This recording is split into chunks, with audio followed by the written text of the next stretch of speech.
Hi guys welcome to our channel. ప్రస్తుతం మనతో పాటు దాము బాలాజీ గారు సీనియర్ జర్నలిస్ట్ ఉన్నారు. వారితో ఒకసారి మాట్లాడదాం. సార్ నమస్కారం సార్. నమస్తే.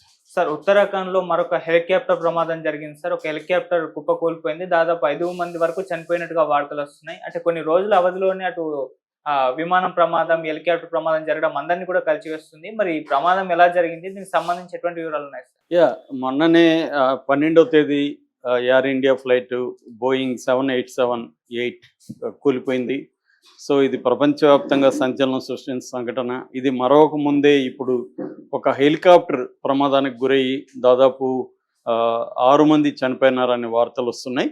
సో అసలు ఈ హెలికాప్టర్ ఏంటి, ఇది ఎందుకు కూలిపోయింది, హెలికాప్టర్లు ఈ మధ్యకాలంలో ఇండియాలో ఎందుకు ఎక్కువగా కూలిపోతున్నాయి అనే విషయాలు మనం మాట్లాడుకుందాం. ఈ హెలికాప్టరు వచ్చి ఇది పిలిగ్రిమ్ హెలికాప్టర్ బేసిక్గా. అంటే ఈ మధ్య ప్రైవేటు వాళ్ళ చేతుల్లోకి హెలికాప్టర్లు ఎక్కువగా వస్తున్నాయి. వాళ్ళు అనేక పిలిగ్రిమేజ్కి, షూటింగ్లకి, తర్వాత పొలిటీషియన్స్కి, ఇంకా బిజినెస్ పీపుల్కి రకరకాలుగా రెంట్లకి ఇస్తున్నారు. కొంతమంది మనం మామూలుగా ట్యాక్సీ సర్వీసులు ఎలాగైతే నడుపుతామో అలాగా ట్యాక్సీ సర్వీసులు నడుపుతున్నారు, టూరు సర్వీసులు నడుపుతున్నారు. అలాంటి ఒక హెలికాప్టరు చార్ధామ్ యాత్ర, ఇప్పుడు చార్ధామ్ యాత్ర జరుగుతుంది. ఎవ్రీ ఇయర్ సీజన్ ఇది జూన్ నుంచి సెప్టెంబర్ లోపల జరుగుతూ ఉంటుంది. ఈ సీజన్లో యమునోత్రి, గంగోత్రి, కేదార్నాథ్, ఉత్తరాఖండ్ ఈ ఏరియాలో, ఉత్తరకాశీ ఈ ఏరియాల్లో నుంచి చార్ధామ్ యాత్ర జరుగుతుంది.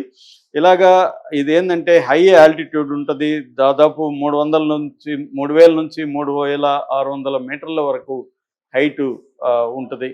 సో దీనికి రోడ్డు మార్గాన వెళ్ళడం అంటే వెరీ డిఫికల్ట్. హిమాలయన్ ప్రాంతాలు చాలా స్టీప్గా ఉంటాయి కాబట్టి ప్రజలు నడిచి వెళ్ళడం అనేది చాలా కష్టం. కొన్ని చోట్లకి దాదాపు 18-20 కిలోమీటర్ల వరకు కూడా, కేదార్కి అయితే 16 కిలోమీటర్లు, యమునోత్రికి 18 కిలోమీటర్లు, ఇలాగా చాలా దారుణమైన పరిస్థితుల్లో నడిచి వెళ్ళాల్సి ఉంటుంది. చాలామంది అక్కడే కూడా చనిపోతా కూడా ఉంటారు. గుర్రాల మీద కొంత వెళ్తున్నారు. ఆ మధ్య గుర్రాలు కూడా ఎవరు మొన్న ఒక కథ రాశారు. ఆ కథలో గుర్రం మీద వెళ్ళి దిగినాక ఆ గుర్రం యజమాని చెప్పాడంట, ఈ గుర్రాలు ఒక్కోసారి ఆత్మహత్య కూడా చేసుకుంటా మేడం, దూకేస్తాయి అని చెప్పారంట. ఒక్కసారిగా వెనులో వణుకొచ్చింది మాకు అని చెప్పారు. సో అది ఒక రిస్కీ స్పిరిచువల్ జర్నీ అనమాట. చాలామంది అయినా కూడా రిస్క్ తీసుకొని వెళ్తారు. 2024లో చార్ధామ్ యాత్రకి 16 లక్షల మంది యాత్రికులు వెళ్ళినట్టుగా మనకి లెక్కలు చెబుతున్నాయి. ఈ నేపథ్యంలో ఈ మధ్యకాలంలో ఏంటంటే హెలికాప్టర్ సర్వీసెస్ వచ్చాయి. హెలికాప్టర్ సర్వీసులు ఏం చేస్తారంటే మొత్తం మాట్లాడుకుంటారు. అంటే ఒక ప్యాకేజ్ ఇస్తారనమాట. 4 రోజులకి అక్కడ హెలికాప్టర్లో తీసుకొస్తారు, మళ్ళీ తీసుకొని వచ్చి దింపుతారు. తర్వాత అక్కడ అకామిడేషను, ఫుడ్డు, విఐపి దర్శనం చేయిస్తారు. ఇవన్నీ ప్యాకేజీ 1,30,000 నుంచి 2,30,000 వరకు ఆ రేంజ్లో పర్ పర్సన్ ప్యాకేజీలు ఉంటాయన్నమాట. సో డబ్బున్న వాళ్ళు ఈ హాయిగా హెలికాప్టర్లు ఎక్కుతారు, అక్కడ దిగుతారు, విఐపి దర్శనం ఉంటుంది, అకామిడేషన్ ఉంటుంది, అన్నీ వాళ్ళు చూసుకుంటారు కాబట్టి ఈ సేవల్ని ఉపయోగించుకుంటున్నారు. కానీ ఏంటంటే దీనివల్ల సేఫ్టీ మెజర్స్ కరెక్ట్గా తీసుకోవట్లేదు. డబ్బులకు ఆశపడి వెదర్ బాగలేకపోయినా, ఇంకొక ప్రాబ్లం ఉన్నా కూడా ఏముందులే వెళ్ళిపోదాము అనుకొని వెళ్ళిపోయే పరిస్థితి కనబడుతుంది. అందుకని ఈ ఏరియాలో 40 రోజుల్లోనే ఈ మధ్యకాలంలో ఓన్లీ 40 డేస్లో 5 యాక్సిడెంట్లు జరిగాయి. జూన్ 7వ తేదీ క్రిస్టల్ ఏవియేషన్ వాళ్ళది బడసు అనే చోట జరిగింది. తర్వాత జూన్ 8వ తేదీ సిరిసి హెలిప్యాడ్ దగ్గర ఒకటి జరిగింది. తర్వాత మే 2వ తేదీ గంగోత్రి దగ్గర, గంగోత్రి ధామ్ అంటారు, అక్కడ జరిగింది. జూన్ 3వ తేదీ క్యాస్టల్ ఏవియేషన్ గుప్తకాశీ దగ్గర జరిగింది.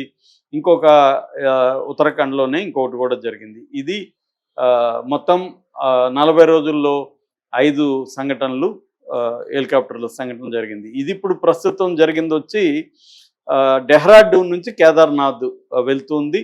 ఇది జస్ట్ 10 నిమిషాల జర్నీని. 5 గంటల 19 నిమిషాలకి అర్లీ మార్నింగ్ స్టార్ట్ అయింది. స్టార్ట్ అయిన ఒక 2 నిమిషాల్లోనే 5 గంటల 21 నిమిషం నుంచి 30 నిమిషాల మధ్య, అంటే కరెక్ట్ టైముని అసెస్ చేయలేకపోతున్నారు కానీ మొత్తానికి స్టార్ట్ అయిన ఒక 2-3 నిమిషాల్లోనే ఇది కూలిపోయింది, క్రాష్ అయిపోయింది. దేహాలు కూడా ఏవి గుర్తుపట్టని విధంగా కాలిపోయినాయి. సో వాటన్నిటికి డిఎన్ఏ చేస్తే కానీ ఎవరి బాడీ ఏందనేది కూడా తెలిసే పరిస్థితి లేదు.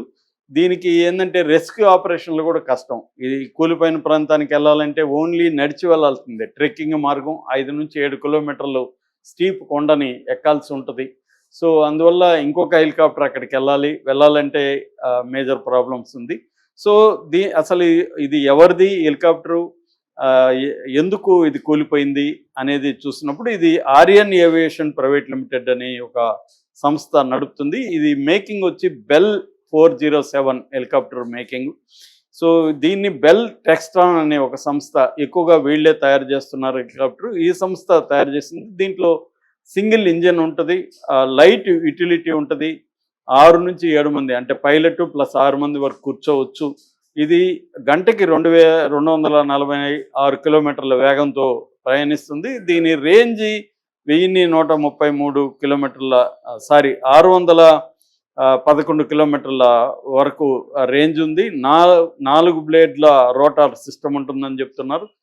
దీనికి మేనేవరబిలిటీ అంటారు, అంటే దాన్ని మేనేజ్ చేసే అబిలిటీస్ అయితే దీనికి బాగానే ఉన్నాయి అని చెప్తున్నారు. ప్రధానంగా దీంట్లో లోపాల కంటే కూడా వెదర్ని అంచనా వేసి ఈ వెదర్లో మనం వెళ్ళాలా లేదా అనేది అంచనా వేయడంలోనే ఆ కంపెనీ కావచ్చు, పైలట్ కావచ్చు, రాంగ్ డిసిషన్ తీసుకొని వెళ్ళారు. ఎందుకంటే ఇది నేను ఇందాక చెప్పినట్టుగా 3000 నుంచి 3600 మీటర్ల హైట్లో ఉంటుంది. అక్కడ హై ఆల్టిట్యూడ్ సిక్నెస్ అంటారనమాట. మనకి సీ సిక్నెస్లో ఎలాగైతే సముద్రంలో రెగ్యులర్గా వెళ్ళని వాళ్ళకి సీ సిక్నెస్ ఉంటుందో, హై ఆల్టిట్యూడ్ సిక్నెస్ అని అంటారు. అది వచ్చినప్పుడు ఏమవుతుందంటే డిజీనెస్ కూడా వస్తుంది. అంటే కరెక్ట్గా కళ్ళు కనబడకపోవడం, ఇవన్నీ కూడా పైలట్ కూడా ఎదుర్కొనే పరిస్థితి ఉంటుంది. సో ఆ సిచ్యువేషన్ వచ్చినప్పుడు క్లైమేట్ సరిగా లేకపోతే, అంటే ఫాగ్ కానీ లేకపోతే రెయిన్ కానీ ఇవన్నీ ఇటువంటి ప్రాబ్లమ్స్ ఉన్నప్పుడు ఈ ఇబ్బందులు వస్తాయి. ఇదేంటంటే గౌరీకుండ్ ఉత్తరాఖండ్ మధ్య, అంటే త్రిజంగ నారాయణ్ గౌరీకుండ్ ఈ 2 ఏరియాల మధ్య అది కూలినట్టుగా తెలుస్తుంది. గౌరీకుండ్ అనే ప్రాంతంకి సమీపంలో ఈ ప్రమాదం జరిగినట్టుగా చెప్తున్నారు. జనరల్గా ఇక్కడ ఇందాక చెప్పినట్టుగా 40 రోజుల్లో ఈ 5 యాక్సిడెంట్లు 5 సార్లు హెలికాప్టర్లు కూలిపోవడానికి ప్రధాన కారణమైతే వాళ్ళు సరైన డిసిషన్ తీసుకోకుండా డబ్బులు కాసుపడి, ప్యాకేజీలు డబ్బులు వస్తాయి కదా, ఒక ట్రిప్కి 4 రోజులకి వీళ్ళకి ఒక్కొక్క మనిషికి 1,30,000 నుంచి 2,30,000, రఫ్గా 2 లక్షలు వేసుకుంటే 6 మందికి 12 లక్షలు 4 రోజుల్లో ఒక ట్రిప్కి వీళ్ళు సంపాదిస్తారు. సో ఈ లెక్కలేసుకొని సరైన సేఫ్టీ మెజర్స్ తీసుకోకుండా వెళ్తున్నారని చెప్తున్నారు. డీజీసీఏ అంటే directorate general of civil aviation department కూడా దీన్ని సీరియస్గా తీసుకోలేదని చెప్తున్నారు. ఇప్పుడు ఏఐబి అంటే ఎయిర్క్రాఫ్ట్ యాక్సిడెంటల్ ఇన్వెస్టిగేషన్ బ్యూరో రంగంలోకి దిగి ఈ 5 హెలికాప్టర్ల ప్రమాదం మీద ఒక విచారణ అయితే ప్రారంభించింది. సో ఇందులో వీళ్ళు ఏవియేషన్ మేనేజ్ చేసే వాళ్ళని లైసెన్సులు రద్దు చేయాలంటున్నారు. ఆల్రెడీ క్రిస్టల్ ఏవియేషన్ వాళ్ళ లైసెన్స్ రద్దు చేశారు. ఇప్పుడు ఇది కూడా ఆర్యన్ ఏవియేషన్ వాళ్ళ లైసెన్స్ కూడా రద్దు చేసే అవకాశాలు ఉన్నాయి. సో స్ట్రిక్ట్గా రూల్స్ పాటించాలి. అలాగే ఇక్కడ నుంచి వెళ్ళే యాత్రికులు, వీళ్ళు ఇప్పుడు చనిపోయిన 6 మంది కూడా నార్త్ వాళ్ళు, ఎక్కువగా ఉత్తరాఖండ్, ఉత్తరప్రదేశ్ ఇక్కడ నుంచి వచ్చిన వాళ్ళే. సో ప్రయాణికులు కూడా డబ్బు ఉంది కదా, మనం హెలికాప్టర్లు వెళ్ళిపోతాం కదా, 10 నిమిషాలే కదా అనేది